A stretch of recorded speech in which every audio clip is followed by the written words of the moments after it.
This story takes us back to the time when devastating wars had pushed Earth into chaos. The planet's temperature began to rise uncontrollably. Glaciers melted, nature collapsed, and mankind stood on the edge of extinction. To save humanity, scientists tried an experiment to cool down the Earth, but instead of fixing things, they turned the entire planet into a frozen wasteland covered in ice and snow. One man, Mr. Wilford, had foreseen this catastrophe long before it happened, and for this very day, he had built a massive train known as Snowpiercer, a 1,000-car-long fire train designed to keep moving endlessly across the globe. Now, as humanity crumbled, only the ultra-rich could afford tickets to board this lifeline. The rest, the ordinary people, were left outside condemned to freeze to death. But desperate for survival, the poor had no choice. They stormed the train, forcing their way in. Many were slaughtered in the process, but some managed to sneak aboard. The train roared to life, never to stop again, because if it halts even once, the freezing cold will seize its engine, and humanity will perish forever. This is where we meet Andre Layton, who is now struggling inside the train. The food, the luxuries, and every comfort of life are reserved for the passengers in the front cars. Meanwhile, Layton and the tailies, the poor who boarded without tickets, are locked up in the rear carriages. To enforce this cruel order, Commander Gray stands guard, keeping the tail section under control. For now, the authorities have managed to contain the chaos, trapping the poor in the back. But this is only the beginning. A rebellion is brewing, one that will shake Snowpiercer to its very core. And yes, this epic series was picked by one of our viewers' requests. This is the voice of Melanie Cavill, the train's announcer, who addresses the passengers every day. As she speaks, we learn. It's been 6 years, 9 months, and 26 days since Snowpiercer first began its endless journey. Outside, the temperature stands at a deadly -120 degrees Celsius, which means only those who trusted Snowpiercer are alive today. Mr. Wilford even showed mercy on the desperate people who stormed into the train without tickets. They were forced into the rear carriages, where they are now called the tailies. Every morning at 8 a.m., food is handed out to the tail section. At first, they were given enough rations to survive, but now, even that has been cut in half. The tailies are furious, but their voices are silenced with bribes or brute force. And as resources continue to dwindle, the impact falls hardest on them. If nothing changes, the tailies will starve first, then the third class, then second, and last of all, the wealthy investors who funded the construction of Snowpiercer. To survive, there's only one option left: revolt. A full-scale uprising, and Andre Layton is already preparing for it. Each morning at 8 a.m., when the food carts arrive in the tail and then return, the process takes exactly 1 minute and 30 seconds. That tiny window of time is all they have to break through 2 heavy doors, but it won't be easy. In their previous rebellion, they lost 7 tailies and managed to capture only 2 cars. As punishment, 6 more had their arms broken, including an old man named Ivan. This time, their aim is much bigger. If they can break through at least 10 to 12 cars, they might capture something critical, a bargaining chip strong enough to demand rights from the authorities. But Layton's vision is even greater. He doesn't just want scraps of freedom, he dreams of taking over the entire train. For that, he has planted spies across 6 different cars. So far, they've only gathered intel on about 10 to 12 compartments, but the more they uncover about the front sections,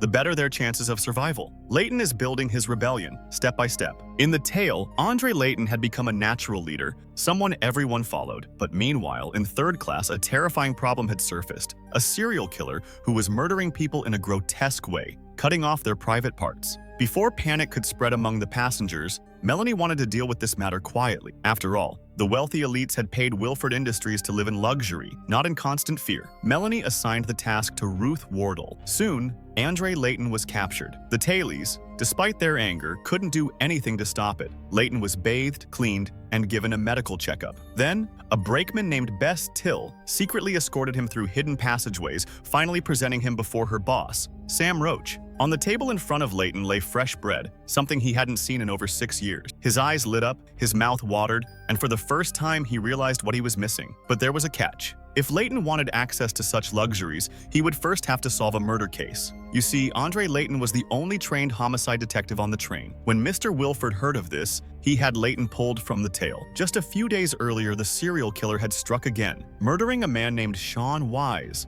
a worker in the agriculture department. His arms, legs, and genitals had been cut off and were missing from the body. But despite being offered comfort, Layton initially refused to help. Instead of being sent back to the tail, he was thrown into a cell. That's when Melanie, the head of hospitality, came to him. She explained that 2 years earlier, a similar murder had taken place, and a woman named Nikki Janine had been convicted for it. But clearly, the real killer was still out there. Mr. Wilford wanted Layton to take the case. If he agreed, he would be granted unlimited access across Snowpiercer. Every door would be opened for him. As Melanie showed him the lush greenhouses inside the train, Leighton was stunned. There were over 100 such cars, yet none of their food was shared with the tail. Meanwhile, Dr. Henry Klimt oversaw the prisoners, who were kept in drawers, a kind of cryogenic stasis, unconscious while serving their sentences. Nikki J.A., convicted for the earlier murder, had been lying inside one of these drawers for 2 years. Leaving the list of suspects with Roche, Melanie departed and Leighton began his investigation. His first lead took him to third class, where Nikki had once been a singer in the Night Car, the train's famous nightclub. There, he met the enchanting Miss Audrey, the queen of the Night Car,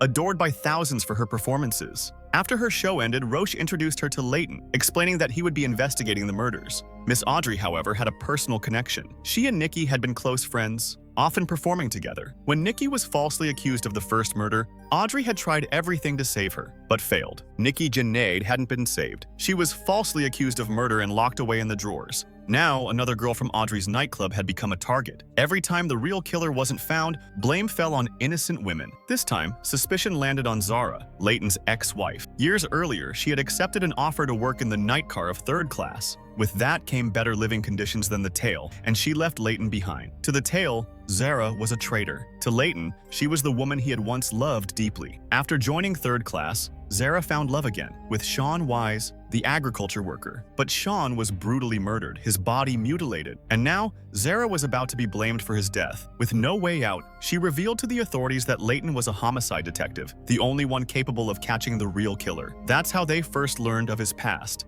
Meanwhile, tragedy struck the tail. Old Ivan, broken by hopelessness, hanged himself. His death sparked a fresh wave of rebellion. His name became a rallying cry, and the tail began preparing for an uprising, this time led by Pike. On the other side, Leighton's lover Josie, her son Miles, and the tail's strongest fighter Strongboy saw Ivan's death as an opportunity. By law, the body had to be removed immediately. That meant the doors would open, giving the tail their only chance to strike. As the doors unlocked, chaos erupted. The tailies, armed with makeshift weapons, charged forward. Guards were slaughtered. Some fled in panic. Strongboy alone fought like an army, overwhelming dozens by himself. He was strong because every tailie had been secretly saving a portion of their food, feeding it to him so he'd have the strength for this very day. Still, the rebellion only advanced by 2 cars before the alarm reached Melanie. Commander Gray was furious, demanding permission to wipe them all out. But before executing them, Leighton convinced Melanie to let him try to negotiate a surrender. She gave him 3 minutes. Leighton entered the blood-soaked cars and was horrified by the sight of corpses everywhere. Pike and the rebels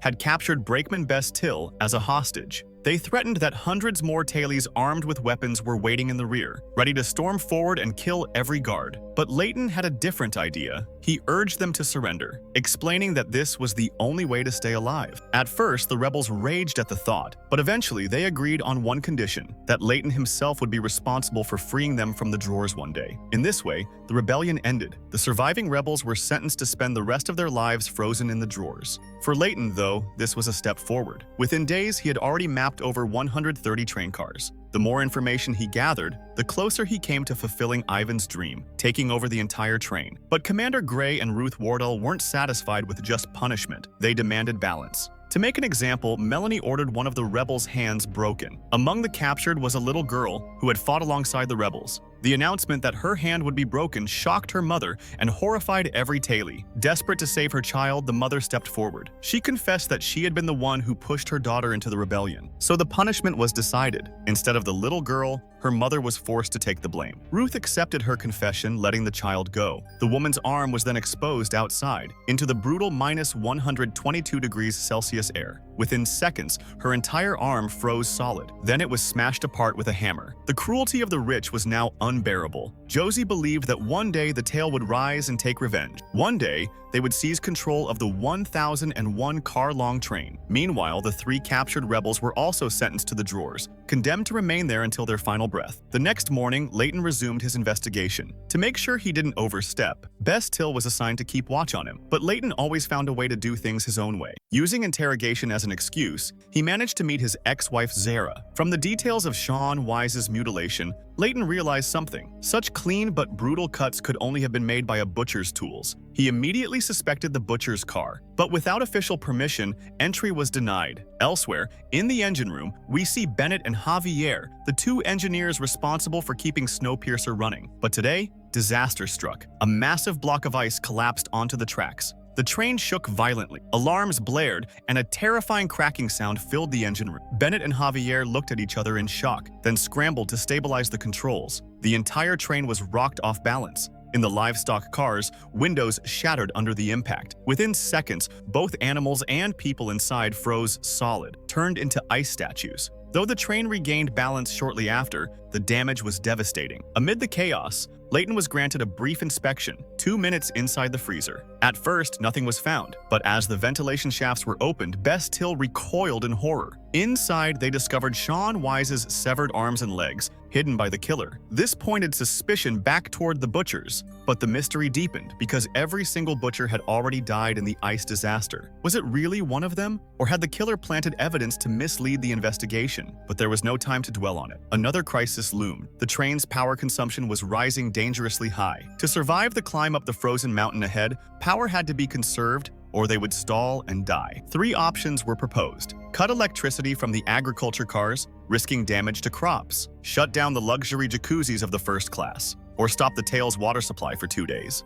Melanie made the call. She cut water for second and third class to only 15 minutes a day, while the tail would have to survive on recycled wastewater. At the same time, the tail was plunged into total blackout, pitch darkness. These people hadn't seen the sun in 7 years, and now they lost even their artificial light. To pacify them, Melanie had prepared small distractions, illusions to keep their faith in Mr. Wilford alive. Soon after, Ruth appeared in the tale with what she called good news. Despite all their rebellions, Mr. Wilford had shown them mercy. 3 children were chosen for apprenticeships in first class, where they would study and train for a better future. Among them was Miles, Josie's adopted son. 7 years earlier, Miles's real parents had boarded the train. Miles's departure broke Josie's heart. 7 years ago, when his real parents failed to board the train, it was Josie who saved Miles, raised him, and became his tail mom. Now, with him taken to first class, Josie knew she might never see him again. But before leaving, Miles reassured her. He promised that Leighton's plan would work, and when they finally took over the train,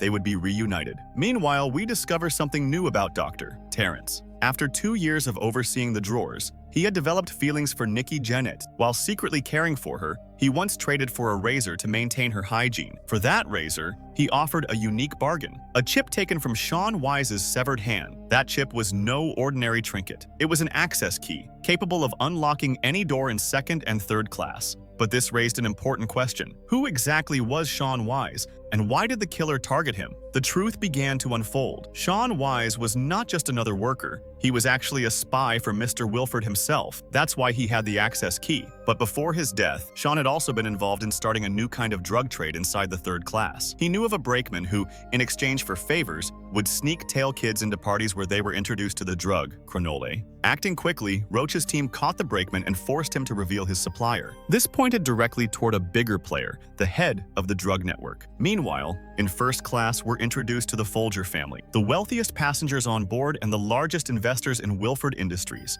They had bankrolled the creation of Snowpiercer itself, but now, even they were losing faith. Between the ongoing murders and the tail uprisings, the Folgers felt Wilford was failing them. A serial killer was loose, rebellion was brewing, and yet, Mr. Wilford refused to appear publicly. Instead, he remained hidden in the sacred secure engine, forcing Melanie to act as his voice. Everyone was starting to sense the truth, but no one dared to say it aloud. Still, the people needed a distraction. So Melanie came up with a plan. The fight night, originally scheduled for next week, would now be held tonight. To make sure the passengers were truly excited, the organizers announced that the winner of fight night would be upgraded to second class. Ruth loved the idea, and the announcement quickly spread throughout the train. For Melanie, this was also a golden opportunity. She gave Leighton permission to attend the event, hoping he could use it to track down the brakeman's drug source. At the same time, she worked behind the scenes, editing and generating a speech using Mr. Wilford's AI voice. By evening, the carnival-like atmosphere had taken over. The stage was set, The crowd was roaring, and Miss Audrey's song had everyone swaying. Suddenly, Melanie's voice cut through the music. "Tonight, Mr. Wilford has a message for you all." Instant silence. Every passenger leaned in, desperate to hear Wilford's words. Of course, none of them knew that what they heard wasn't Wilford at all. It was Melanie's clever AI fabrication. Still, whispers rippled through the crowd. Was Wilford sick? Why hadn't anyone seen him in so long? Meanwhile, earlier that day, Leighton had requested to interrogate Nikki Jennett. The drawer passenger was finally revived, but in her confused state, Nikki slipped away from custody. Seizing his own chance, Leighton secretly met Zara. He needed intel on the head of sanitation, Patrick. Zara not only gave him Patrick's identity, but also slipped off her ring, telling Leighton he could use it to tempt Patrick into talking. Back at the carnival, Nikki stumbled into the spotlight, weak, shaking, and disoriented. Bess Till spotted her first, but so did the Folger family. Their eyes widened. They recognized Nikki instantly, the same woman sentenced to death 2 years ago. What was she doing out here, alive? The Folgers were suspicious enough, but their daughter LJ Folger was watching more closely than anyone. Spoiled and eccentric, LJ was always treated like a princess by her father Robert. Now, curiosity flickered in her sharp eyes. After some build-up, Leighton finally sat down with Patrick, the sanitation head. To gain leverage, Leighton hinted that he could supply Cronol if Patrick cooperated. Impressed, Patrick began to see Leighton as someone useful. He explained that Wilford had placed his own spy, Sean Wise, to track down the source of Cronol 2 years ago. But before Sean could finish his work, someone murdered him. Patrick immediately threw up his hands. He wanted nothing to do with that. "Yes, Sean was killed," he admitted nervously, "but don't look at me. I had no part in it." That night, Patrick finally confessed that on the night Sean Wise was murdered, he had seen him with another man, a tall, fit figure with long hair and a strong build, someone who didn't belong to the usual Cronol crowd. This matched the profile of the mysterious killer Leighton was hunting. But Leighton's mission went beyond solving the murder. In a train of 3,000 souls, nearly 70% were stuck in tail and third class, while the wealthy few ruled over them all. Leighton's real agenda was clear. Under the cover of his investigation, he was planning a revolution. Before leaving Patrick, Leighton bought one more useful item from him, something that could change the balance of power. By the time Leighton returned, the fight had already ended. He went straight to Melanie and told her he had the killer's description, but he added a condition. He wouldn't reveal anything more until she let him see Josie and check on the tail. Melanie reluctantly agreed. The moment Leighton stepped into the tail, Josie's eyes widened in shock. She had believed Leighton was long dead, executed along with the others. Their reunion was emotional, filled with disbelief and relief. Soon, the two drew closer, reconnecting after years of struggle apart. Meanwhile, in the medical bay, horror struck again. An unknown figure slipped in and slaughtered 2 attendants with brutal precision. The killer looked exactly like the man Patrick had described. Without hesitation, he also ended Nikki Gemonet's life, the one person who might have held crucial answers. At last, the reason for Leighton's insistence on meeting Josie became clear. His true goal was to deliver the access key to the tail. This small device could open every door in third and second class. It had once belonged to Sean Wise, then passed through countless hands until it ended up with Patrick. Leighton had bargained it away in exchange for Zara's gold ring, and now it was finally where it needed to be, with the rebels. The stakes were higher than ever. Many tailies who regularly went to third class as laborers already knew about this nanochip's potential. Now, the only task left was to somehow connect it back to Leighton so that the rebellion could move forward. But they would have to wait until the next morning. By morning, Dr. Tejas arrived at the drawer room only to discover the bloody events of last night. Completely shaken, he broke down. Because deep inside, he had feelings for Nikki Janae. He realized that if Melanie had taken the description of the killer more seriously, those 3 murders might never have happened. But now it was too late. One fact, however, was becoming clear. The killer was from first class. Since he had murdered during fight night, he wouldn't have been able to cross back to first class afterward. That meant he was still trapped somewhere in second or third. If they moved quickly, they could catch him before the border reopened. Meanwhile, Josie was disguising herself to sneak into third class. Normally, 3 tailies were sent daily for cleaning duty, but this time Josie volunteered by pretending one worker was sick. At the checkpoint, the guard made her strip and shower as per the daily procedure, but luckily she passed without raising suspicion. Hidden safely on her wrist was the chip, ready for the mission. Josie's goal was to find a woman named Astrid, who was once from the tail, but now worked in food processing in third class. With that lead, she moved forward carefully. Back in first class, Melanie had brought Leighton to continue his official duty, searching for the killer among the elites. Wilford had already given him full authority, no matter how far he had to go. At first, Ruth and Commander Gray resisted, but Melanie's persuasion eventually made them agree. When Leighton entered the lavish first-class dining room, all the rich passengers were shocked to see a tailie in their midst. Leighton made an announcement. "One of you is guilty. Someone here takes pleasure in mutilating the bodies of third-class passengers. That means we'll be searching each and every home, and this order comes directly from Mr. Wilford." None of them dared to refuse. The interrogations began, and soon a troubling fact came to light. Every family's guards had been accounted for except one. The Folger family's guard, Eric, had been missing ever since fight night. They had deliberately hidden this truth until now, which only deepened the suspicion against them. This information was immediately relayed to Roach, but when it came time to search the Folgers' quarters, Lila Folger, LJ's mother, refused outright. Instead, she demanded to speak directly with Mr. Wilford. Everyone in the room believed she was dialing Wilford himself, but the reality was very different. Lila was only pretending. On the other end of the line was Javier in the engine room, posing as though he were Wilford. To maintain the illusion,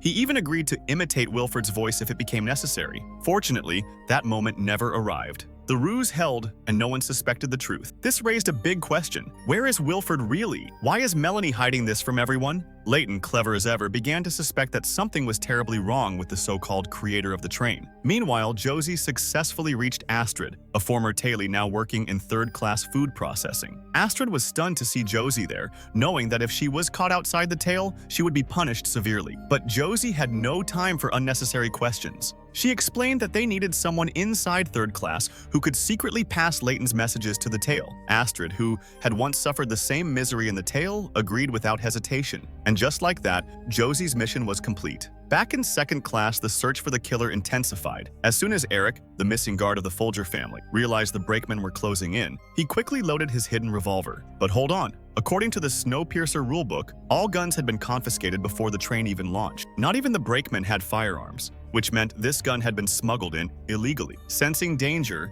Eric fled with Bess chasing after him in a tense cat-and-mouse pursuit. Soon, a shocking truth was revealed. Eric was romantically involved with L.J. Folger, the spoiled daughter of the Folger family. That's why they had kept his disappearance a secret, because admitting it would also expose their daughter's scandal. Eventually, Eric was cornered and captured, but when Leighton searched L.J.'s makeup box, he made a horrifying discovery: 2 severed genitals hidden inside. The truth was finally clear. Eric had been committing the murders, but not for himself. He was doing it to satisfy L.J.'s twisted, sadistic desires. The true mastermind was L.J. Folger all along. When her secret was exposed, L.J. snapped like a psychopath and even tried to attack Leighton, but it was no use. She was quickly arrested. For Leighton, this should have been a victory. The case was solved and the killer caught. At last, he thought, he could finally return to the tail and reunite with his people. But Melanie betrayed him. She refused to let him go back. Leighton had seen too much of the train's secrets, and sending him back would only spark rebellion. 2 days later, the tail received a secret message from Astrid in food processing. The words were simple but chilling. Leighton is gone. Instead of sending him back, Melanie had thrown Leighton into the drawers, the cold storage where prisoners are frozen indefinitely. And the worst part? The one who truly deserved to be in there, L.J. Folger, was spared thanks to Melanie's manipulation. The next morning, a formal tribunal was announced on behalf of Mr. Wilford, where L.J.'s trial would take place. The tribunal was restructured, with one jurist randomly chosen from each class, first, second, and third. Meanwhile, Joji and her companions set out for their daily duties. Even Astrid had no idea that Leighton had vanished, but she did know someone who might help track him down: Patrick. He could be found in the market. By then, the preparations for LJ's trial were already complete. While searching for Patrick, Joji crossed paths with one of his janitor contacts. From him, she learned the truth. Leighton was most likely locked inside the drawers. Why would they hide him away after he had solved such a critical case? Unless, of course, he had uncovered something even more important. Joji had arrived at just the right time. During the trial, with most of the security occupied, her group decided to make their move on the drawers. They took her along. Coincidentally, Dr. Tejas had just left for the hearing, which made their break-in easier. Their methods made one thing clear: they had done this before. Back at the tribunal, LJ's fate seemed sealed. Evidence from her makeup box revealed the horrific truth: 2 severed body parts. Eric had carried out the murders, but only at LJ's command. The verdict was obvious: she was guilty. But just before the jurist could sentence her to eternity in the drawers, a message arrived from Mr. Wilford. Ruth read it aloud. LJ would be allowed to serve her punishment at home, under her parents' supervision. The chamber erupted in outrage. For the people of third class, this was blatant injustice. Yet Melanie, Javier, and Bennett had already decided. The Folger family was among the most powerful on the train. Crossing them risked chaos, so maintaining peace meant bending justice. Elsewhere, Patrick continued producing and selling chrono at breakneck speed, not for Leighton's cause, but for his own gain. His only warning before slipping away was simple: do whatever you must, but don't get caught. Inside the drawer facility, Joji and her group searched frantically. Out of 400 drawers, many contained tailies who had never committed any crime at all. The truth was staggering. Melanie's team was conducting deep scientific research, experimenting on human subjects to explore how civilization might survive for centuries once resources ran out. To the common passengers, the drawers were nothing more than prisons. But in reality, they were part of a secret experiment. At last, Joji found Leighton. Just then, Brakeman Bess was returning from the tribunal and noticed something suspicious at the medical room door. She rushed inside, only to find Joji and Leighton trying to hide in one of the drawers. Bess caught Joji on the spot. Despite her own hesitation, she pounced on her with such force that it seemed she intended to strangle her to death, ignoring Leighton's desperate presence beside her. Just as the guard was about to choke Joji to death, Bess landed a solid blow to his temple. When she turned, what she saw left her speechless. Leighton, trapped inside a drawer. This was a complete shock for Bess. She had always been told that once the case was solved, Leighton was released back to the tail. But the truth was the exact opposite. The man who had helped everyone was locked away in secret. Disgusted by this betrayal, Bess decided she couldn't let him rot in there. Still, it would take 8 to 10 hours before Leighton could fully regain consciousness. Until then, someone had to watch over him. For that, there was no better choice than Zara. Knowing her address, Bess carried Leighton straight to her home and left him in her care. From this moment, Leighton's life rested in Zara's hands. The next morning, a man was seen distributing pamphlets among third-class workers. They were preparing to strike, furious at how they had been mocked during the recent trial, and this time they wanted revenge. Melanie, however, had anticipated this reaction. Before the workers could unify and grow stronger, she marched directly into their ranks. The anger was obvious. Some had already gone on strike, shouting openly, and one even called Melanie nothing more than Wilford's whore. But Melanie knew exactly how to silence them. She threatened that if they refused to work, their positions would be replaced with tailies instead. After all, third class and the tail rode without tickets. Their only right to stay aboard was to provide constant labor. It was part of their deal. With a few sharp words, Melanie crushed the rebellion in its tracks and walked away, leaving them stunned into silence. The following day, Leighton finally regained consciousness. Joji, switching shifts again with Astrid, came to check on him. But they knew if the wrong people discovered Leighton's presence, Joji's home would be the first place searched. He had to be moved quickly. Still, Leighton was deeply troubled. If he were to die in this struggle, the dangerous secret he carried might die with him. The truth that Mr. Wilford was not on the train at all. Everything was being orchestrated by Melanie Cavill, manipulating the passengers with Wilford's name as her mask of power. If this truth became public too soon, people would tear her apart. Until the right time came, the secret had to remain buried. Meanwhile, Bess had apologized to her junior partner for the chaos of the previous night. He agreed to keep the secret too, but his attitude shifted. He no longer treated Bess as his superior. Elsewhere, through Dr. Tejas, Melanie learned that Leighton had disappeared from the drawers. For her, this was a serious threat. She was certain Leighton wouldn't reveal the truth just yet, not until the right opportunity came. But Melanie wasn't about to give him that opportunity. To protect the secret that Wilford wasn't on the train, she promoted young Miles straight into the engine room, effectively imprisoning him there. It didn't take Leighton and Joji long to realize why. The message was clear. Melanie would do anything to keep control. That meant they needed to act quickly. They had to win the support of third class before it was too late. When Astrid's shift ended, Joji was forced to leave. Alone again, Leighton went first to see Miss Audrey, whose friend Nikki Janae had been denied justice. Together with her and a handful of respected third-class figures, he called for a secret meeting. Overthrowing Wilford, or rather Melanie, was a dangerous proposition, especially at the urging of a tailie. Everyone knew this wasn't just about power, it was about risking their lives. Yet some still agreed. Enough was enough. Leighton now had 400 tailies willing to fight, and one explosive secret. All he needed was to convince third class that the truth was real, and the tide would instantly turn in his favor. But Melanie wasn't blind. She could sense exactly what Leighton was building toward. To stop him, she made her first move, targeting Leighton's ex-wife, Zara, mother of his child. Zara was about to become a mother, and with the looming threat of being sent to the tail, she had no choice but to protect herself and her unborn child. All she had to do was answer one question: who helped Leighton escape from the drawers? And for the sake of her child, Zara betrayed the tail once again. She went directly into the tail section and pointed out Joji. Within moments, Joji was arrested. Joji's capture immediately put Brakeman Bess on edge. After all, she too had helped in Layton's escape. If Joji revealed her name under interrogation, her career and her life would be finished. Melanie, desperate to extract the truth about Layton's whereabouts, left no stone unturned. She began torturing Joji, first freezing one of her fingers, then her entire hand. Joji screamed in unbearable pain until she finally snapped her frozen hand off and lunged at Melanie in rage. Terrified, Melanie called the guards, but the interrogation room was airtight. A brutal struggle followed, during which Joji tried to strangle Melanie to death. Somehow, Melanie managed to break free, but Joji succumbed to the cold and died. When Layton heard about Joji's death, he was devastated. That night, determined to take revenge on Melanie, he went to the nightclub and approached L.J. Folger. He revealed the truth to her. Wilford is not on this train. Melanie has been running everything from the start, but L.J. needed proof. That's where Miles came in. He blinked the lights inside the engine as a signal. Sneaking in,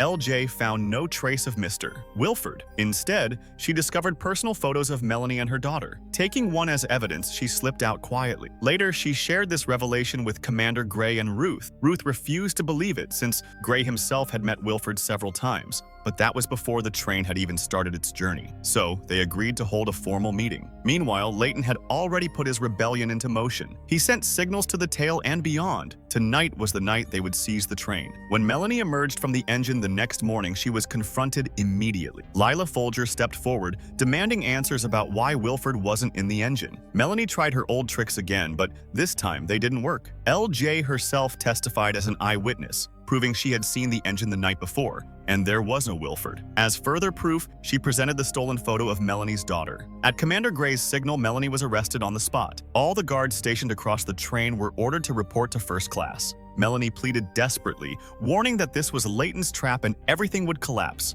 But no one listened. She was dragged away and locked inside the interrogation room. Before it was too late, Melanie triggered a button inside the chamber, setting off the lockdown alarm for the engine. Meanwhile, Javier, tired of keeping the secret, wanted the truth out. He argued with Bennett, but when Bennett refused, Javier opened the engine doors himself. Commander Gray and his soldiers stormed inside. Furious at his betrayal, Bennett shoved Javier aside and sealed the main engine room. But Javier, without resistance, confessed the truth. Wilford is dead. Back in the tail, Layton was only waiting for the guards to clear out. With Bess already on his side, he made his way back to the very place where 400 tailies had been imprisoned for 7 long years. They had been waiting for this moment, and now it was payback time. When Roach learned the truth that Wilford was dead and saw Layton's army of 400 fighters, even he decided to step aside. The rebels also freed the prisoners locked in the drawers, gaining even more strength. Everything was unfolding exactly as Layton had planned. But now, Commander Gray had also learned of the uprising, and his soldiers clashed with the rebels.